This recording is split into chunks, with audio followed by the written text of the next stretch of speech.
So good evening students, welcome to Kaushal IAS, welcome to our daily current affair session beyond headlines, जहाँ मैं आपके साथ हर दिन रोज कुछ ना कुछ इंपॉर्टेंट टॉपिक्स लेके आता हूँ जो आपका यूपीएससी या ओपीएससी है ना, सिविल सर्विसेज एग्जामिनेशन के पॉइंट ऑफ व्यू से बहुत ही रेलिवेंट है, बहुत ही इंपॉर्टेंट है। ठीक है, तो ये सारे टॉपिक जो आज मैं आपके लिए लेके आया हूँ, द हिंदू पेपर है, द इंडियन एक्सप्रेस है, द टाइम्स ऑफ इंडिया है, द कुरुक्षेत्र है, द योजना मैगजीन है, वो सबसे मैं सिलेक्टिवली चूज करके लाता हूँ जो कि आपका आईएएस और ओएएस एग्जाम में बहुत हेल्पफुल होगा। सारे टॉपिक को मैं ब्रीफली डिस्कस करूंगा। अगर इसका आपको टॉपिक का कंटेंट स्लाइड चाहिए हमें, है ना, पूरा आपको अगर चाहिए है तो उसका भी मैं डिस्क्रिप्शन बॉक्स में लिंक डाल दूंगा। वो लिंक हमारा टेलीग्राम चैनल का लिंक है जो कि ओपन है, ऑलमोस्ट 200 प्लस से ज़्यादा बच्चे लोग वहाँ पे ज्वाइन करते हैं। सारे जो मेरे प्रीवियस क्लास के जितने भी स्लाइड्स है करंट अफेयर्स के, प्लस डिफरेंट ओडिशा हिस्ट्री हो गया, ओडिशा ज्योग्राफी हो गया, ये सब के स्लाइड्स भी आप उस ग्रुप में आके ज्वाइन करके पा सकते हैं। ठीक है, तो डिस्कस करते हैं ब्रीफली ये 5 टॉपिक पे क्या क्या टॉपिक लिया। उससे पहले एक अनाउंसमेंट है बच्चों, जैसे कि ओपीएससी जो प्रीलिम्स दे दिया है, जो 15 दिसंबर को प्रीलिम्स था, उनका मेंस का प्रिपरेशन हम लोग एक लॉन्च कर दिए। ठीक है, अभी 2-3 दिन में आपको या फरवरी फर्स्ट वीक में, इससे पहले ही ओएस का जो प्रीलिम्स रिजल्ट है वो आ जाएगा। तो बच्चों उसके बाद बहुत कम टाइम मिलेगा, हार्डली 2 महीने का टाइम मिलेगा आप लोग को मेंस प्रिपरेशन करने के लिए। तो मैं अपने वीडियो के जरिए ये अनाउंस करना चाहता हूँ कि हमने मेंस एक्सक्लूसिव बैच स्टार्ट कर रखा है फॉर ओएस दिस ईयर, जहाँ पे हम डेली आंसर राइटिंग प्रैक्टिस करवाते हैं। 10 फुल लेंथ टेस्ट है, 20 सेक्शनल टेस्ट है, 5 ऐसे टेस्ट है, ऑप्शनल टेस्ट है, प्लस एक्सक्लूसिव क्लासेस भी देते हैं हम, जो कि ethics, governance, society, Odisha history, geography का ये एक्सक्लूसिव क्लास भी आपको मिलेगा। ठीक है, और ये both English and Odia medium में होता है। ठीक है, मीडियम को कोई रेस्ट्रिक्शन नहीं है। तो जल्दी से आप दिए गए कॉन्टैक्ट नंबर पे एनरोल करिए और अपना मेंस का प्रिपरेशन हमारे साथ स्टार्ट करिए। हम डेफिनेटली आपको बोलते हैं कि आप बहुत ही अच्छा अपने मेंस में स्कोर करेंगे। ठीक है बच्चों, तो आज जो टॉपिक है, जो पहला टॉपिक है वो है Guillain Barre syndrome, GBS, uniform civil code, coal dust, dollar rupee swap and schedule 7 of the constitution. तो ये 5 टॉपिक को हम ब्रीफली डिस्कस करते हैं जो कि आपका करंट या हॉट न्यूज है। ठीक है, तो पहला बच्चों क्या है गुलेन-बेरे सिंड्रोम। पुणे में, ये न्यूज में इसलिए कि पुणे में, ठीक है, पुणे महाराष्ट्र, पुणे में 73 से ज़्यादा केसेस पा रखे हैं ये सिंड्रोम का। ठीक है, गुलेन-बेरे सिंड्रोम।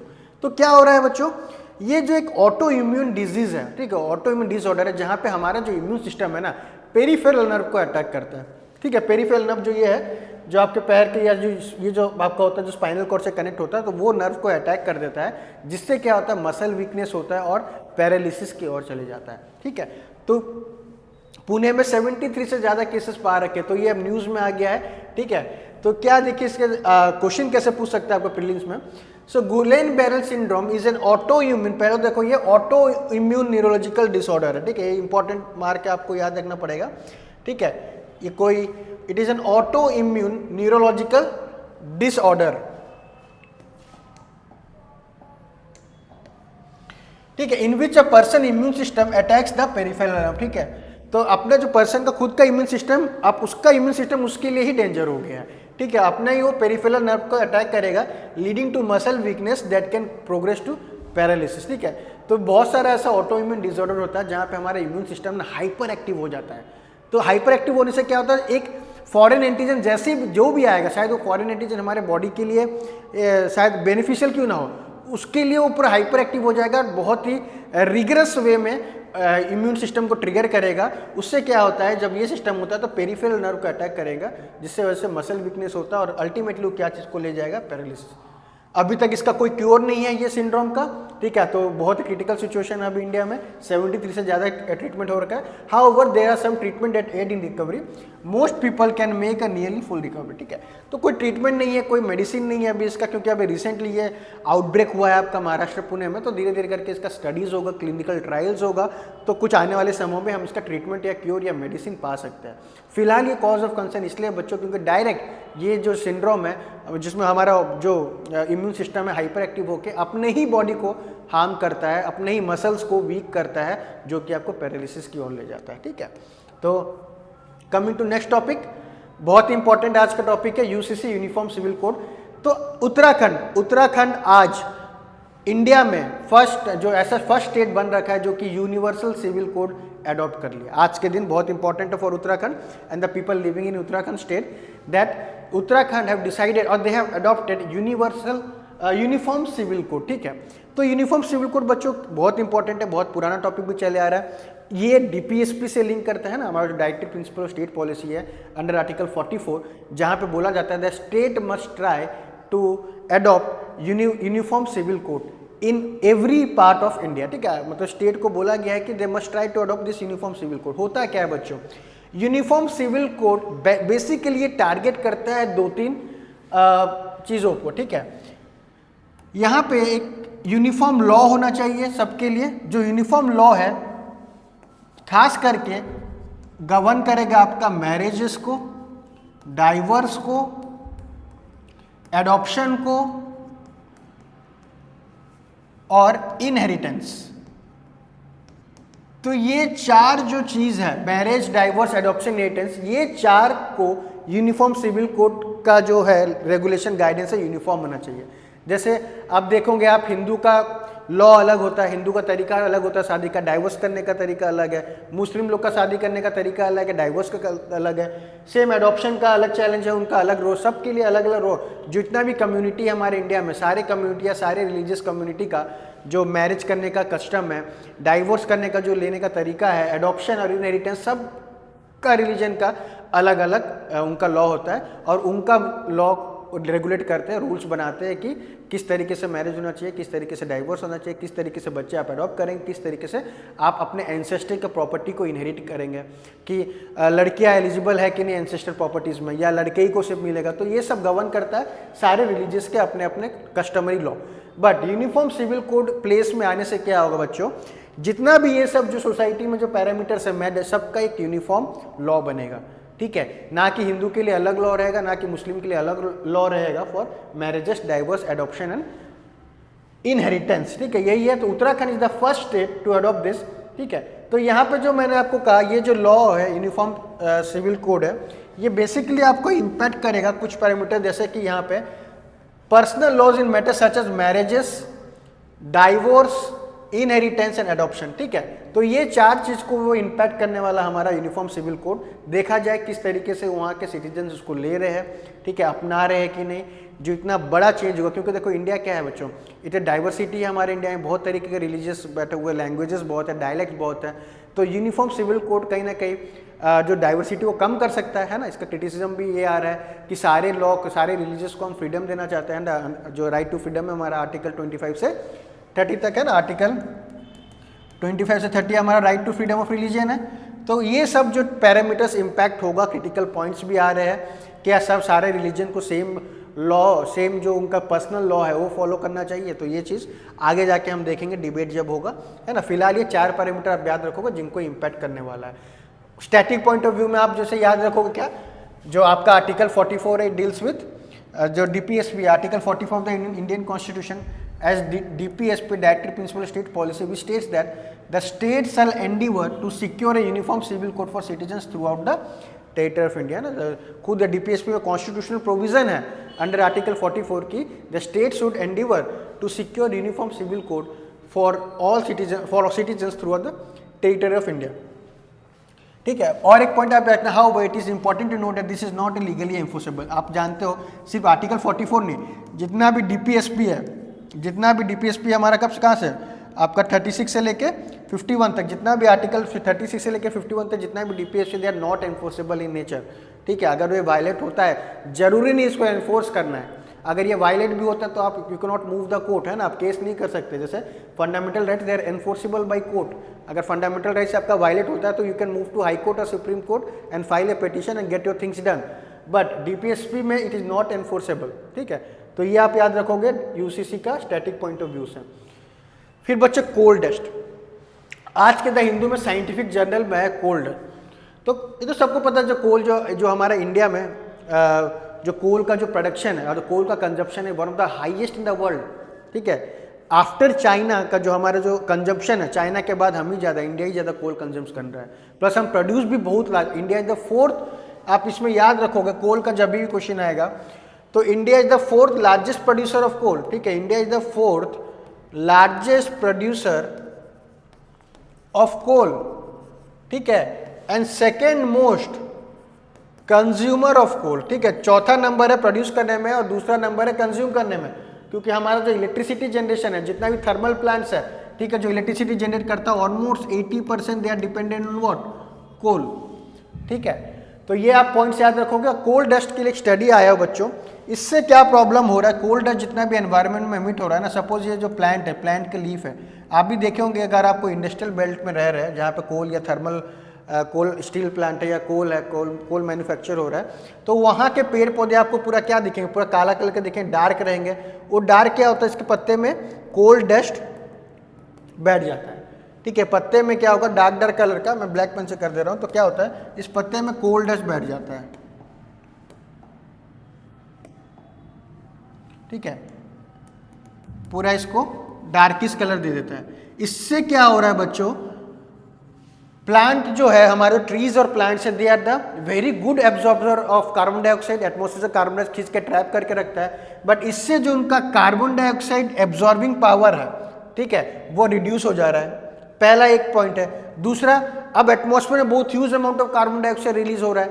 पहले प्लांट उसको यूज करता था ना ग्लूकोज बनाने के लिए अंडर फोटोसिंथेसिस, बट उनका भी लेयर ही पूरा काला हो गया है, तो वो लोग एब्जॉर्ब नहीं कर पा रहे क्या जो access carbon dioxide.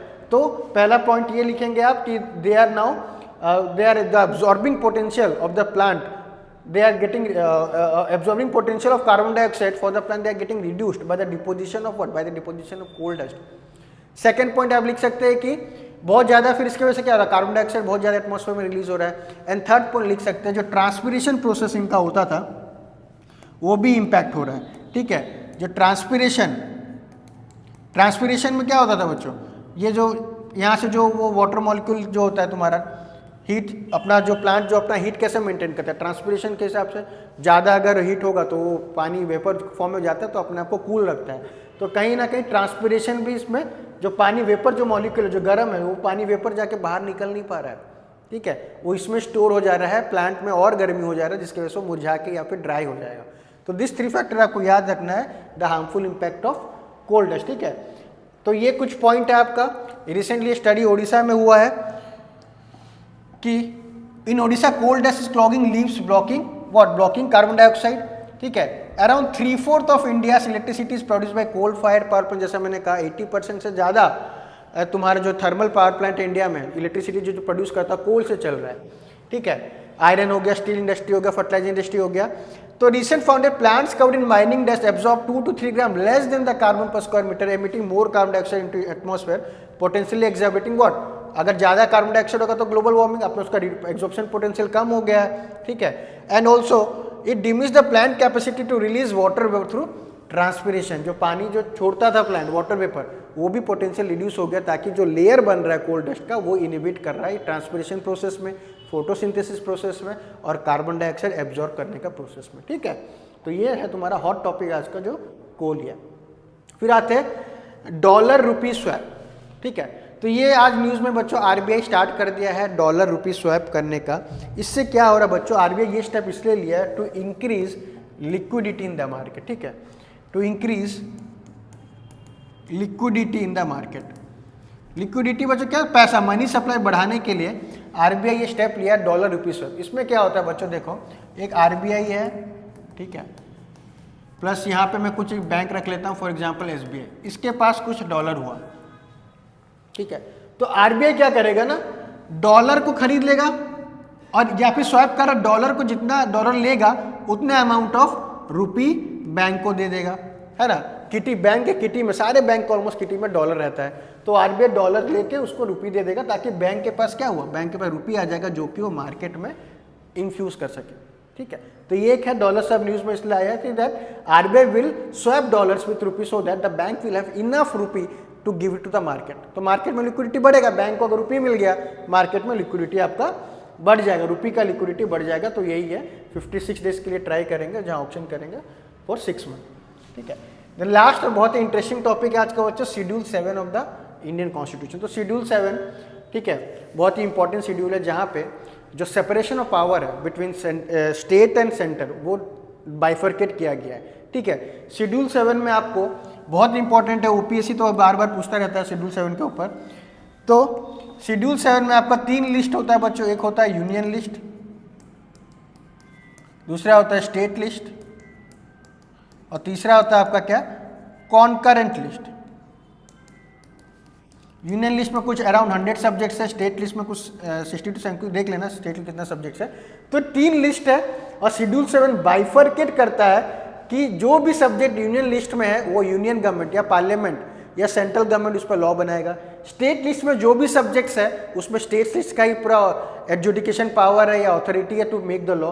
Concurrent list में दोनों का पावर होता है, यूनियन लिस्ट का और स्टेट यूनियन का और स्टेट का दोनों का पावर होता है कि जो भी सब्जेक्ट्स आपका कॉन्करेंट लिस्ट में है वो दोनों मिलकर लॉ बना सकते हैं। और एक होता है बच्चों रेसिड्यूरी लिस्ट। रेसिड्यूरी लिस्ट क्या होता है, वो सेंटर के पास होता है। जो रेसिड्यूरी लिस्ट में जो सब्जेक्ट होता है उस पर लॉ बनाने का अधिकार या पावर सेंटर को दिया गया है। तो एक अल्कोहल टिंचर बोल के चला हुआ, ठीक है, अल्कोहल टिंचर, इसका बच्चों आप बहुत ही अच्छा स्टोरी है, सुनिए क्या होता है। होम्योपैथी दवाई सबने लिया होगा, होम्योपैथी का जो बेस होता है, होम्योपैथी दवाई बनाने के जो बेस होता है ना वो अल्कोहल होता है, ठीक है। तो ये जो बेस होता है, जब आप देखोगे छोटा छोटा गोली रहेगा, शुगर टैबलेट्स रहेंगे, बट वो बेस में जो रहता है, जो लिक्विड यूज होता है वो क्या होता है, अल्कोहल रहता है, ठीक है। Around 12% concentrated alcohol.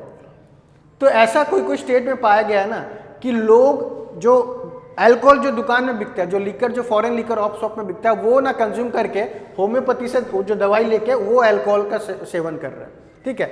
जो ये जो 12% अल्कोहल है, तो लोग नशे के लिए होम्योपैथी दवाई का मिसयूज कर रहे हैं, अब्यूज कर रहे हैं होम्योपैथी दवाई का, ठीक है। वो होम्योपैथी दवाई इसलिए ले रहे ताकि उनको अल्कोहल वहां से मिल जा रहा है सस्ते रेट में।